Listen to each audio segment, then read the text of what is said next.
కళ్యాణ్ గారికి ఢీమన్ పవన్ కి చాలా పెద్ద గొడవ అయిపోయింది. అసలు ఇద్దరు గలాలు పట్టుకున్నారు, పీకలు పిసుకున్నారు, మెడ రక్కేశాడు, గిచ్చేశాడు అని ఢీమన్ పవన్ నాడు కళ్యాణ్ గారిని అంత చేశారండి. అక్కడ అంత సీన్ లేదు. అక్కడ యాక్చువల్ గా కళ్యాణ్ రీతు గారి మధ్యలో పెద్ద గొడవ జరుగుతుంది. సో మన కళ్యాణ్ ఆటోమేటిక్ గా బాగా రేజ్ అయ్యి పెద్ద పెద్దగా మాట్లాడుతున్నారు. సో వాళ్ళిద్దరికి కొంచెం చనువు ఉంది. వాళ్ళిద్దరు ఫ్రెండ్స్, రీతు అండ్ కళ్యాణ్ గారు కూడా ఫ్రెండ్స్. ఇప్పుడు ఆఫ్ కోర్స్ గొడవైన నెక్స్ట్ డే అదే రోజు రాత్రి ఇద్దరు మళ్ళీ కాంప్రమైజ్ అయిపోయారు. సో ఆ కోపంలో యాక్చువల్ గా తను ఫస్ట్ పవన్ ని లోపలికి వెళ్ళమన్నాడు, అది హంగ్రీ మాన్స్టర్ గేమ్ అప్పుడు.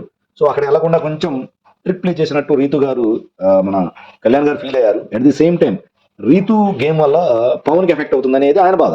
సో అది ఎక్స్ప్రెస్ చేస్తుంటే అది మాట్లాడొద్దు, ఎక్కువ మాట్లాడొద్దు, కంట్రోల్ చేసుకునే ఉద్దేశంతో అతని చేత్తో ఇలా నోరు నాపటం, ఇది దవడను పట్టుకోవడం అలా చేశాడు. ఆ క్రమంలో జస్ట్ అలా చేయి టచ్ చేసాడే కానీ సో నిజంగా ఫోర్స్ గా చేసి ఉంటే కళ్యాణ్ రియాక్ట్ అయ్యేవాడు కదా. కళ్యాణ్ ఏమాత్రం పవన్ మీద రియాక్ట్ కాలేదు. సో వాళ్ళిద్దరు కొట్టుకున్నట్టు కాదు, ఓ పవన్ వర్సెస్ కళ్యాణ్ అది ఇది అన్నారు.